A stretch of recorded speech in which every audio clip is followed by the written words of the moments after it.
잠깐 기도하고 시작합니다. 하나님, 저희들 오늘부터 새로운 포맷으로 목장 설교 공부를 시작하려고 합니다.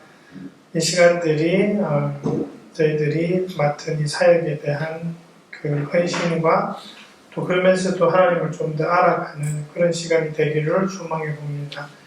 감사합니다. 예수님 이름으로 기도합니다. 자, 오늘부터는 제가 새로운 포맷으로 이렇게 하는데요. 이 녹화가 제대로 되고 여기 참석 안 하시는 분들은 이 영상으로도 이 모든 걸 볼 수 있기를 바라고요. 바라기는 여러분들이 이 자리에 참석은 오늘은 안 하시지만 한 분 한 분 이 자리에 참석하시는 분의 숫자가 늘어나기를 바랍니다. 그래서 사실 제가 좀 드라이브 하고 싶은 것은 제가 이 교회에서 처음으로 목장 교사를 할 때 저는 되게 이렇게 마음에 기대가 있었고 부담이 있었습니다. 제가 잘 배워서 우리 목장 식구들한테 하나님의 말씀을 잘 전해야지. 그러기 위해서는 와서 분위기도 좀 느끼고 그러면서 내가 배우고 또 모르는 거 있으면 내가 혼자라도 좀 공부하고 그렇게 해서 제 신앙생활에서 제 성경 지식의 많은 부분이 사실은 이 목장 교사하면서도 살았습니다. 그래서 그런 은혜를 여러분들도 느낄 수 있기를 바라면서 이 포맷을 이제 부활하는 겁니다. 예전에 저희 교회가 한 2007, 8년까지 이 포맷을 했었습니다. 사실은. 그러면서 같이 앉아서 인사도 하고 때로는 기도도 하고 그렇기 때문에 그런 포맷으로 나가려고 합니다. 오늘은 여러분들과 함께 히브리서 개요를 하겠습니다. 다음 주가 저희 교회의 창립 기념 예배입니다. 그래서 이수환 목사님이 설교 안 하시고 강사 목사님이 그 포틀랜드에서 오십니다. 그래서 저희들이 이수환 목사님 설교할 때는 지금 하는 마태복음을 따라가고 또 강사 목사님들이 오실 때에는 미리 본문 말씀을 주시면 그것으로 공부하지만 모를 때에는 저희들이 지금 그 마태복음 시작부터 해서 신약을 개요하고 있는데 오늘은 이제 사도 바울의 서신서가 끝나고 이제 히브리서로 들어와 있습니다. 교환해 보시면 이제 똑같은 포맷인데요. 한 가지 제가 말씀드리고 싶은 것은 이 히브리서를 여러분 성경 보시면은 이게 편지 같지가 않아요. 히브리서 성경책 있으시면 펴보세요. 보시면은 편지는 여러분 시작할 때 인사말로 시작합니다. 근데 히브리서 보세요. 앞에 인사말 없어요.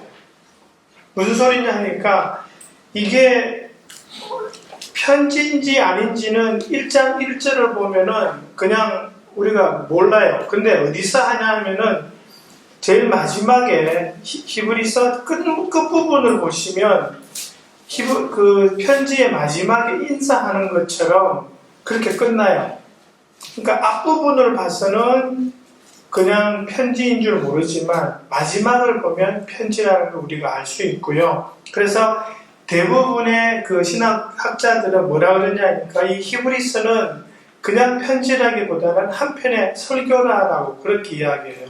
설교를 편지로 보낸 그런 것으로 우리가 이해하면은 사실 이 히브리서를 이해하기가 더 쉽습니다. 그리고 이제 히브리서의 저자에 대해서도 이것은 논란이 많은 부분입니다. 뭐냐 하니까 처음에 이 히브리서를 사도 바울이 적었다고 생각을 했었어요. 그래서 많은 그 초대 신약 교회들이 이것을 사도 바울의 서신서로 생각하고 읽다가 나중에 어떻게 됐냐니까 아니다라고 결론을 내렸어요. 이게 보시면은 사도 바울의 서신서라고 생각하다가 안 하게 된 결정적인 두 가지가 있어요. 그게 뭐냐 하니까 많은 부분에서 사도 바울의 문체와 편지서의 특징들이 있는데 그게 지금 안 나온다는 거고요. 두 번째가 뭐냐 하니까 그 히브리서 여러분 성경책 보시면 히브리서 2장 3절 펴겠습니다. 히브리서 2장 3절에 뭐라 그러냐니까 이렇게 되어 있습니다. 첫 번째 부분 말고요. 두 번째 부분에 말미로 가면 이렇게 되어 있습니다. 이 구원은 주님께서 처음에 말씀하신 것이요 그것을 들은 사람들이 우리에게 확정하여 준 것입니다. 그렇게 되어 있어요. 뭐예요? 사도 바울이 직접 본 것이 아니라는 겁니다. 다시 말해서 다른 사람이 사도 바울한테 이야기했고 그것을 가지고 사도 바울이 이 히브리서 저자가 다른 사람한테 들었고 그것을 통해서 알게 되었다라는 그런 말을 해요. 여러분, 사도 바울에게 있어서 이 부분은 되게 중요한 문제입니다. 왜냐하면 여러분 그 갈라디아서나 고린도전서에서 사도 바울이 항상 하는 말이 뭐냐니까 내가 사도다, 예수님을 직접 본 사람이다라고 그렇게 주장한 사람인데 이 히브리서에서는 뭐라 그러냐 하니까 다른 사람한테 들은 걸 내가 전한다 이런 식으로 이야기를 한단 말이에요. 다시 말해서 사도 바울이면 할 수 없는 이야기를 이 히브리서 2장 3절에서 하고 있어요. 그래서 결론이 어떻게 되냐고요? 이 히브리서는 사도 바울이 쓴 게 아니다라는 걸로 그렇게 결론이 나는 겁니다. 그러면서 그럼 누구냐? 사람들이 많은 그 추측을 해요. 바나바다, 실라다, 심지어 누가다, 또 빌립 집사다, 또 그 당시 그 초대 교부들 중에 로마의 클레멘트라는 사람이 있거든요. 그 사람일 거다. 아니면 아볼로일 수도 있다라는 수많은 추측은 가능한데 결론은 뭐냐 하니까 하나님만 아신다입니다. 이게 누가 이야기하냐 하니까 그 오리겐이라고 하는 그 교부 중에 한 사람이 쓴 책에 이런 말이 나와요. 이거 하나님만 아신다. 그죠? 그게 정답입니다. 근데 문제는 뭐냐 하니까 이 저자가 누군가가 그렇게 중요하지 않다라는 거예요. 저자가 누군가에 따라서 해석이 달라지면 문제가 되는데 이 히브리서의 내용은 저자가 누군가에 따라서 해석이 달라질 여지가 별로 없어요. 그래서 크게 문제는 되지 않아요. 그렇지만 추측할 수 있는 것은 뭐냐 하니까 히브리서를 보면은 문체가 아주 화려해요. 그리고 구약 성경에 대한 수많은 언급을 하면서 아주 해박한 구약에 대한 지식이 있고요. 유대인의 전통에 대한 지식이 있어요. 다시 말해서 이 사람은 유대인일 거고 아주 잘 배운 사람일 거라는 것은 우리가 추측할 수 있다는 것이죠. 그리고 13장 23절에 보시면 디모데가 언급이 됩니다. 그 13장 23절에 보면 우리 형제 디모데가 풀려나온 것을 알려드립니다. 그가 속히 오면 내가 그와 함께 여러분을 만나보게 될 것입니다. 그렇게 됩니다. 그래서 뭐냐 하니까 이 사람이 지금 디모데를 알아요. 그리고 편지 받는 사람들도 디모데가 누군가를 알죠. 그래서 우리가 생각할 수 있는 것은 이 저자가 다른 사람이 아니라 사도 바울과 그 동역자들을 잘 아는 사람일 거라는 것은 우리가 짐작할 수 있다는 거죠. 그죠? 그 정도만 우리가 저자에 대해서 그렇게 이야기하겠습니다. 이게 누구한테 쓴 거냐? 잘 보면은 뒤에 가시면은 이 편지서의 이름이 그 당시 이렇게 쭉 초대교회 성도님들한테 초대교회에 익숙했던 게 이 편지의 이름이 히브리 사람들에게라고 되어 있었어요. 근데 그 이름이 인정이 되어 있었어요. 다시 말해서 이거는 히브리 사람들한테 유대인들에게 보낸 것이다라는 것을 인정이 되고 있었다라는 거죠. 그 편지에서 이름 때문에. 그리고 그 안에 제가 이야기했듯이 구약 성경이나 제사 같은 부분에 대한 내용이 많이 나오는 걸로 봐서 이건 히브리 사람이 대상이 맞다라는 거죠. 그 다음에 13장 24절에 보면 어떤 내용이 있냐니까 여러분의 모든 지도자와 성도에게 문안해 주십시오. 이탈리아에서 온 사람들이 여러분에게 문안합니다. 이탈리아에서 온 사람들이 여러분에게 문안한다는 건 뭐예요? 지금 이탈리아에 보낸다는 소리죠. 그죠? 그런데 이탈리아라고 하면 그 당시 이탈리아는 로마를 이야기하니까 그래서 이 모든 것을 다 종합하면 그리고 13장 19절에 보시면 내가 여러분에게 좀 더 속히 돌아가게 되도록 기도하여 주시기 바랍니다 라는 말이 있어요. 왜요? 내가 이미 그 사람들을 알고 있다라는 소리죠. 그래서 모든 걸 종합하면 어떻게 돼요? 로마에 있는 유대인 신자들에게 보낸 편지다라는 결론이 히브리서를 통해서 나올 수 있고요. 시기는 이 안의 내용상으로는 정확하게 찍을 수는 없는데 크게 보면 약 한 45년에서 96년 사이가 될 거라 그러는데 내용을 쭉 추적하면서 좀 내로 다운 하자면 한 65년 정도쯤으로 봅니다. 한 플러스 마이너스 2, 3년 정도. 왜 그러냐? 여러분 그 히브리서를 보시면 그 제사에 대한 내용이 참 많이 나옵니다. 뭐 희생제물을 올리고라는 그렇게 이야기하면서 지금 이 편지서를 쓰는 시기 가운데에서도 희생제사가 드려지고 있다라는 그런 느낌을 주는 내용들이 참 많아요. 근데 여러분 아시지만 70년에 예루살렘 성전이 파괴가 됩니다. 그 이후로는 희생제물을 드릴 수가 없었어요. 그래서 생각한다면 희생제물을 지금 드리고 있다 그러는데 70년 이후에는 못 드렸다. 그러면 대략 70년 이전일 것이다 라고 추측이 가능하죠. 그 다음에 96년에 나온 그 교부의 글을 보면은 이 히브리서를 인용합니다. 다시 말해서 가장 늦게 추측할 수 있는 히브리서의 시기는 96년이라는 거예요. 그죠? 그러니까 마지막 그 뒷부분이 지금 딱 정해져 있죠. 70년에서 96년 이전으로 좁혀지고요. 그 다음에 중간에 보시면 그 핍박에 대한 내용들이 나옵니다. 10장 가서 보시면 뭐 핍박이 있고 그런 가운데에서도 우리가 잘 버티자라는 그런 내용들이 나와요. 여러분 그 네로 황제 때에 본격적으로 유대인들에 대한 핍박이 가해지기 시작했습니다. 그때가 대략 한 65년에서 68년 그리고 사도 바울과 베드로가 로마에서 순교한 게 그쯤입니다. 그래서 대략 한 65년으로 보는 겁니다. 그리고 쓰여진 장소는요 추정할 수 있는 자료가 희박해요. 거의 없어요. 그래서 이게 어디서 쓰여졌고 누구에 쓰여졌고 라는 부분에 대해서는 우리가 모른다고 하는 것이 정답입니다. 그 다음에 이게 왜 썼느냐? 많은 그 사도 바울의 편지서도 그렇지만 모든 편지서는 어떤 특정한 목적을 위해서 쓰여진 겁니다. 그런데 이 히브리서의 그 내용들을 보시면 여러분 그 2장 1절을 보시면 대충 좀 짐작해요. 그게 뭐냐 하니까 우리는 들은 말을 더욱 굳게 간직하여 잘못된 길로 빠져들이는 일이 없어야 되겠습니다 하면서 예수님 믿었는데 다른 길로 빠지지 마라는 그런 말씀을 해요.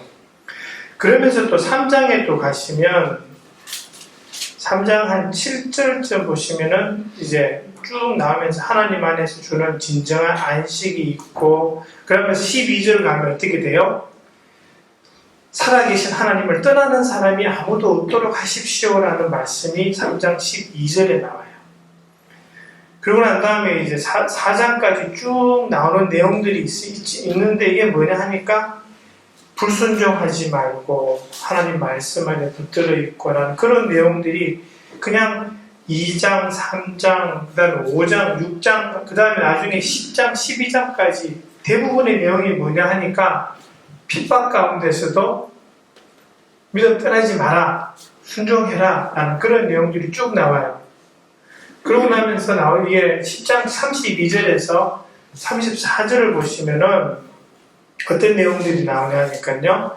여러분은 빛을 받은 뒤에 고난의 싸움을 많이 견디었네. 그 처음 시절을 되새기십시오 하면서 여러분은 때로는 모욕과 환난을 당하여 구경거리가 되기도 하고 그런 처지에 놓인 사람들의 친구가 되기도 했습니다. 그러면서 여러분 감옥에 갇힌 사람들과 고통을 함께 나누었고 소유를 나누고 그런 말씀을 하고 있어요. 그 핍박을 언급하죠. 그죠?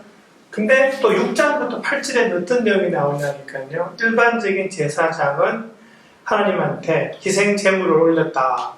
근데 우리 예수님은 그 자기의 몸을 제단에 올리심으로써 그 모든 속죄 제물을 이제 더 이상 필요 없게 하신 진정한 우리의 제사장이시다라는 말씀을 6장부터 8장까지 쭉 하세요. 그러니까 이 모든 내용들을 종합하면 어떻게 돼요? 종합하면 나올 수 있는 그 내용이 10장 22절부터 24절의 내용이에요. 그러니까 이렇게 돼요. 22절에 제가 천천히 읽을게요. 그러니 우리는 확고한 믿음을 가지고 참된 마음으로 하나님께 나아갑시다. 우리는 마음에다 예수의 피를 뿌려서 죄책감에서 벗어나고 맑은 물로 몸을 깨끗이 씻었습니다. 또 우리에게 약속하신 분은 신실하시니 우리는 흔들리지 말고 우리가 고백하는 그 소망을 굳게 지킵시다. 그리고 서로 마음을 써서 사랑과 선한 일을 하도록 격려합시다. 이게 사실은 결론이에요. 이 많은 내용들을 가지고 이 히브리서의 저자는 쭉 이야기하면서 고난을 이야기하고 예수님의 그 제사장 되심을 이야기하고 그러면서 하시는 말씀이 핍박이 있다. 그런데 우리 흔들리지 말고 믿음 지키자. 그리고 서로를 격려하고 뒤에 가시면 또 서로 모이자라는 그런 말씀을 하시거든요. 그게 이 히브리서를 작성한 목적입니다. 세상은 어려운데 우리 서로 격려하면서 하나님께 나아가자. 그게 이제 그 히브리서를 쓰신 목적이 되고요. 히브리서에서 살펴볼 내용을 이제 몇 가지 제가 생각해 보다가 한 가지는 그냥 이거는 여러분들한테 제가 예전에도 한 말씀드린 거지만 많은 분들이 그렇게 이야기하죠. 여러분 그 정경이 있습니다. 그죠? 영어로 캐논이라고 하죠. 그리고 외경도 있고요.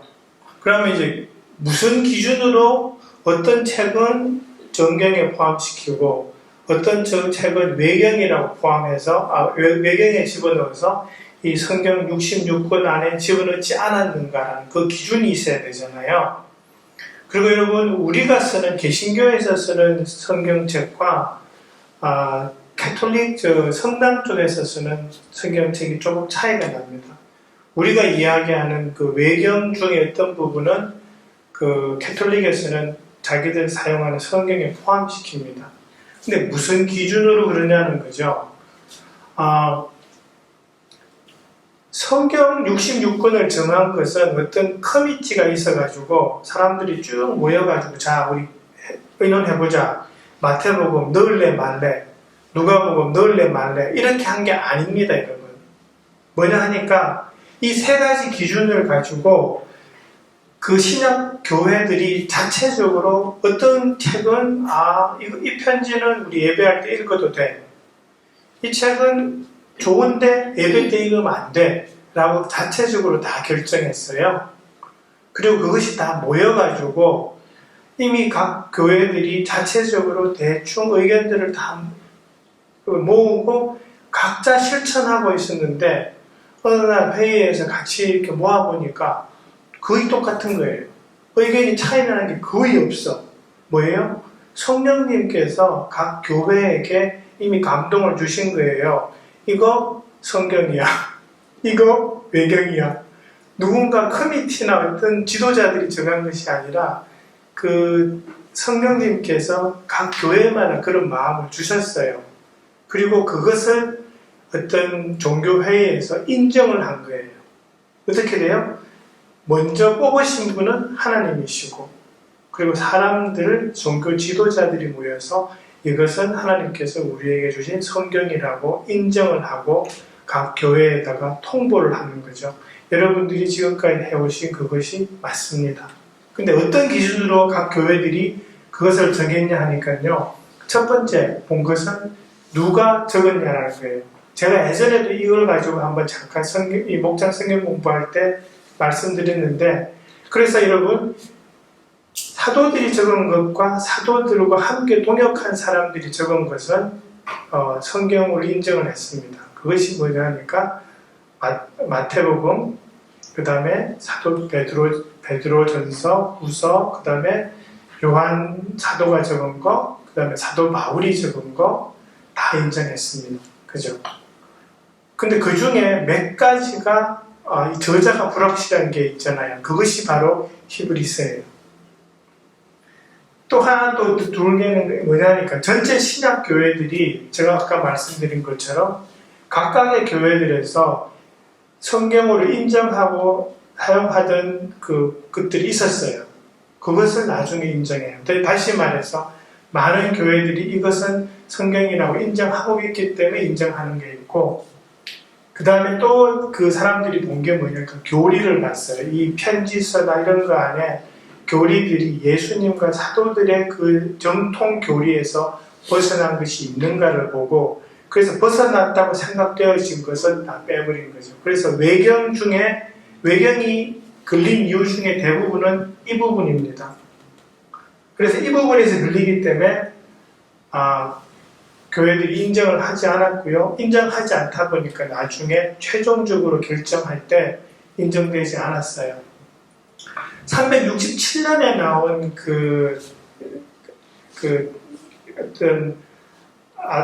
제가 그 사람 이름을 발음을 잘 못하겠는데 아타나시우스인가라는 주교가 있는데 그 사람이 부활절에 보낸 편지가 있어요. 그 편지에 보면은 지금 우리가 쓰는 66권의 그 성경 책의 이름이 쫙 나와요.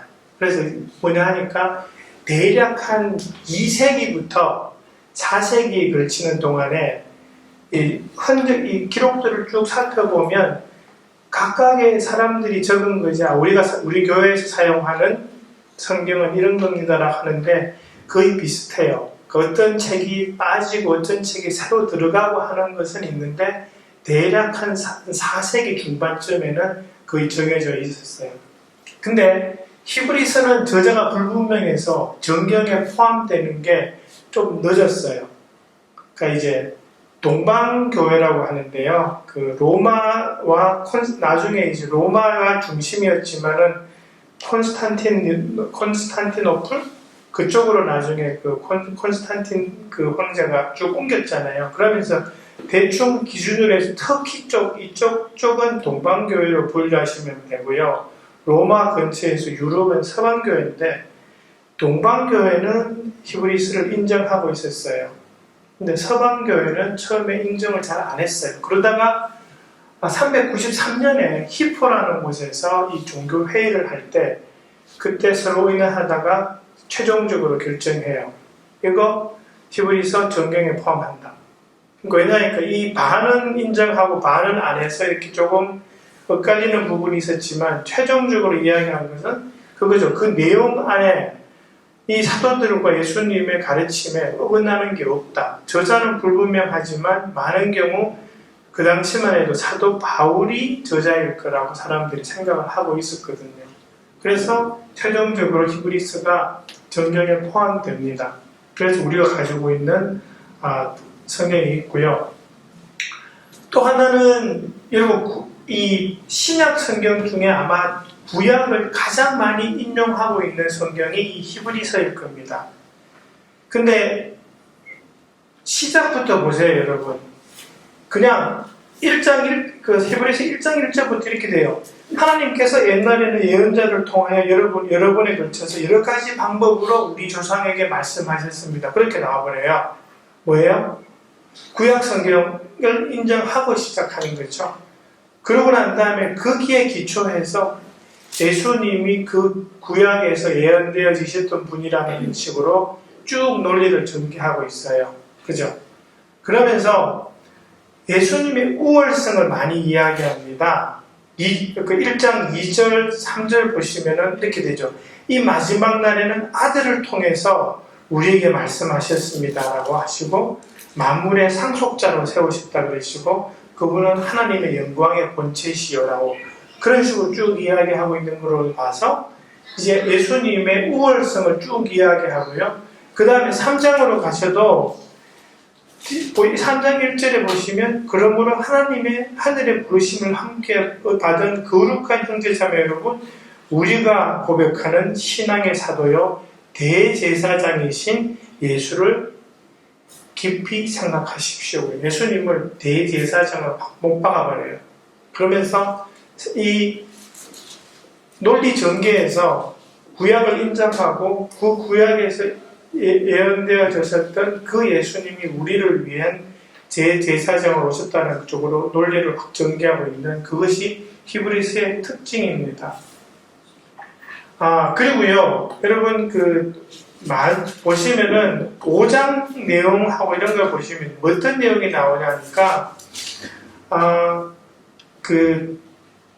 제사장으로서의 예수님을 이야기하세요. 사실 구원자로 오신 메시아를 이야기하는 부분이 많지만 이 제사장으로서의 예수님을 이야기하는 것은 이 히브리서가 좀 독특해요.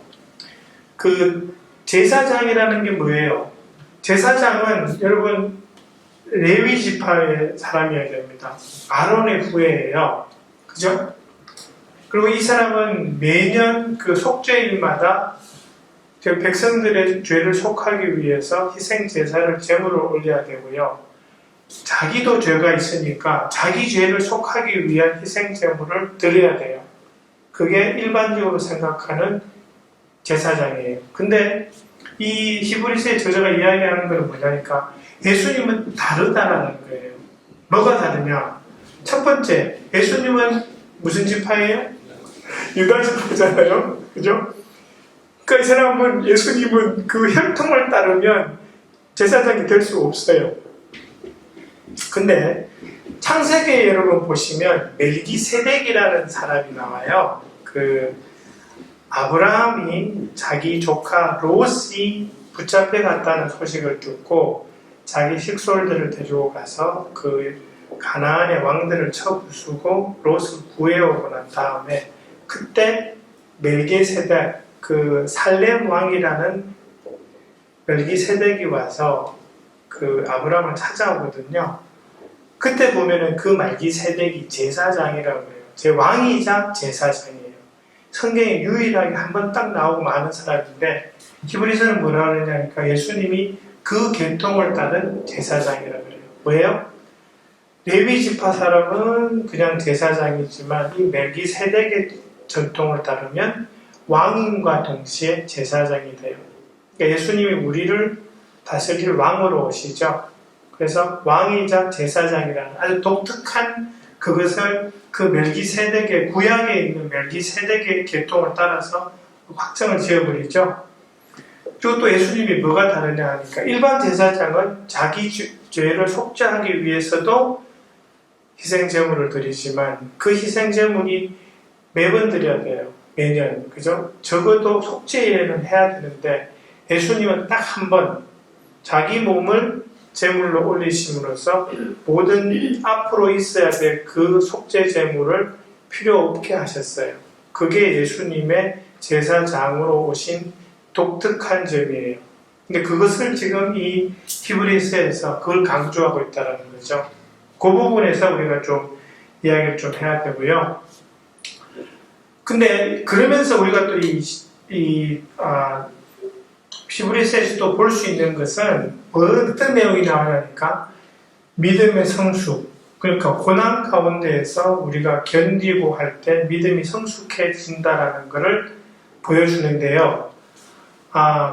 이 3장 14절을 보시면은요, 3장 14절에 보시면은 어떤 말씀을 하시냐 하니까요, 우리가 처음 믿을 때에 가졌던 확신을 끝까지 가지고 있으면 우리는 그리스도께서 주시는 구원을 함께 누리는 사람이 됩니다. 라고 해서 살짝 말을 바꾸면 어떻게 돼요?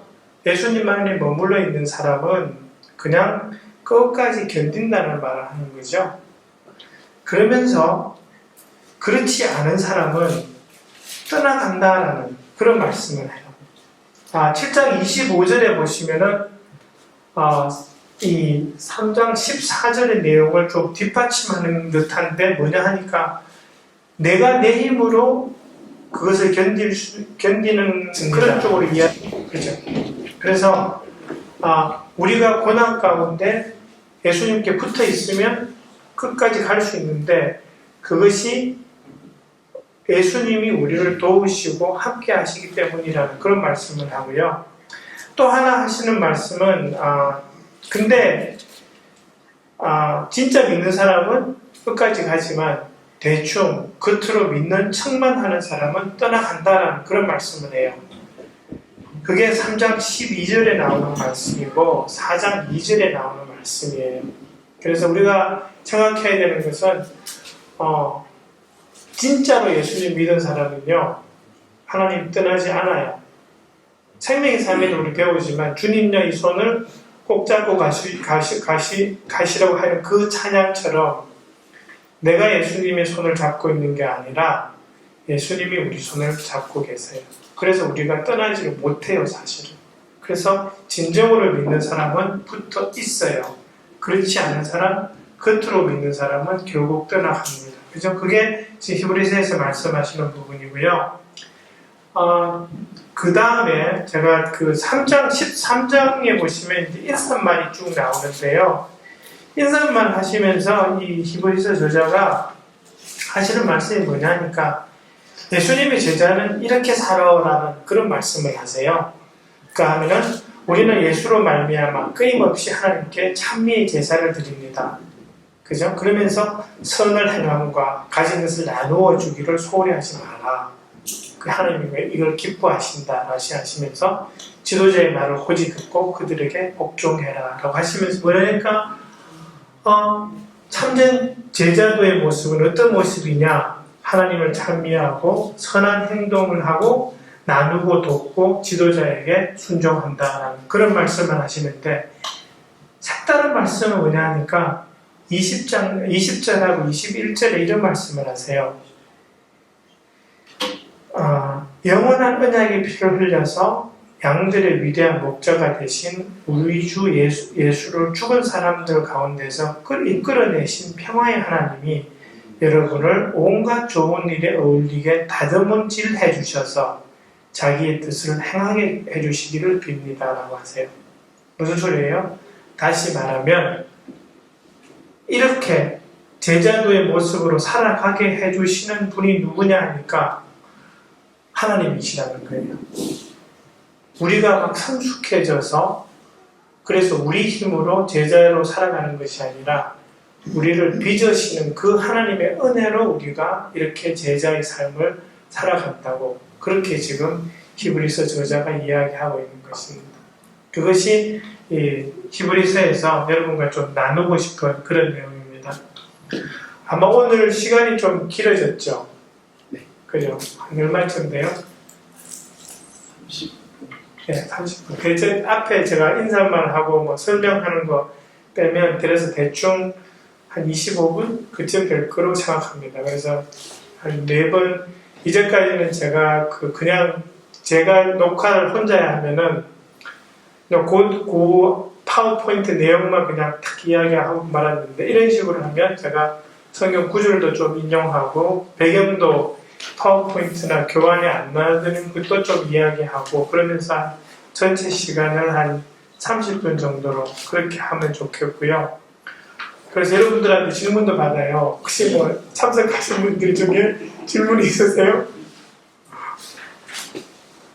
하여튼 그래서 다음 주는 다시 마태복음으로 돌아갈 겁니다. 그래서 그때도 오면은 그냥 마태복음 구절 좀 읽고 중간중간에 이제 나눈 거 나누고 그렇게 하겠습니다.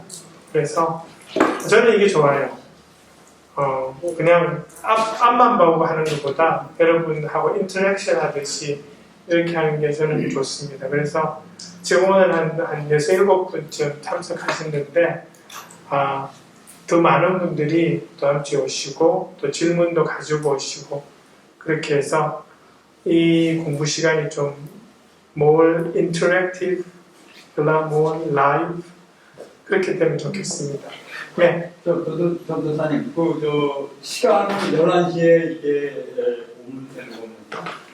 제 생각은 그냥 예배 끝나자마자 예배 끝나서 한 5분 정도는 제가 와서 준비해야 되니까 그 정상적으로 일부 예배가 끝나고 나오면은 대충 제 생각에는 한 10시 한 40분, 45분 그 정도 하에서 시작하면 될 것 같아요.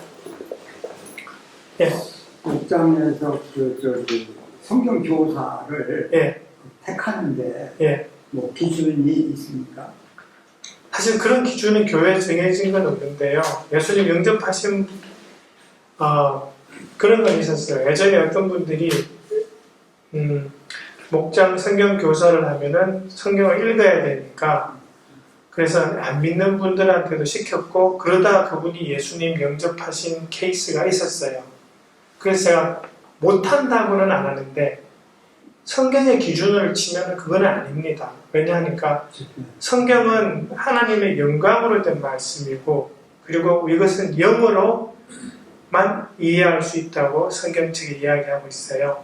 그렇기 때문에 하나님의 말씀을 읽어서 이해하고 목장 식구들에게 나누자면 하나님의 영을 가지고 있는 사람이어야 된다고 저는 생각합니다. 그래서 목장 식구들 중에 정말 예수님 영접하기를 바라는 사람이 있어서 이것을 통해서 예수님 영접하기 원해서 목장 교사를 시키는 케이스를 저는 막 100% 막지는 않겠지만 그렇게 시험해 보시더라도 조금 하다가 결과가 없으면 바꾸시는 게 저는 맞다고 생각합니다. 이거는 하나님의 말씀을 다루는 거기 때문에 그래서 영어로 교통하고 있는 분이 하는 것이 맞고 그래서 그런 분이 제대로 이해하고 알려드림으로써 목장 식구들 중에 아직 그 이해하지 못한 사람에게 이해하도록 도움 주는 것이 저는 맞다고 그렇게 생각합니다. 네. 잠깐 기도하고 마치겠습니다. 하나님 저희들 오늘 새로운 형식으로 이렇게 공부해 봤습니다.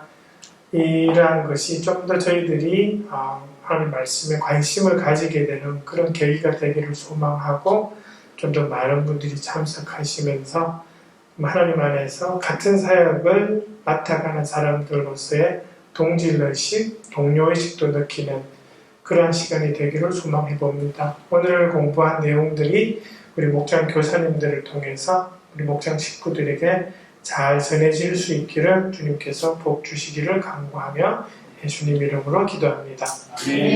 감사합니다.